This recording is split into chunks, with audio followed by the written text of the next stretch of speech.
Today I'm going to show you how to make an easy origami fox. Let's go!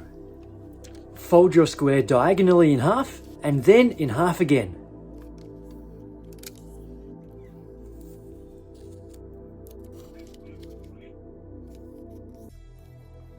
Now choose the end of your triangle that has two corners. Fold them both up to the opposite corner.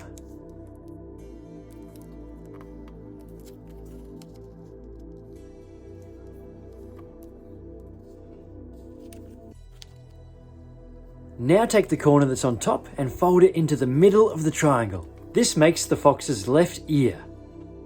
The two remaining corners make the face and the right ear. Now lift up the next corner and open it up like a little pocket. Move it across and flatten it down so it's in the middle of both ears. And we're nearly finished. Then take this corner and fold it across so as it can become either the tail or a back leg, whichever you prefer. Now all that's left to do is to draw on a couple of eyes and a nose, and your origami fox is finished. You can change the fox's appearance by just changing the design of the eyes and nose. What designs can you come up with? On this channel I do origami tutorials and book folding. Smash the like button if you found this helpful, and I'll see you in the next video.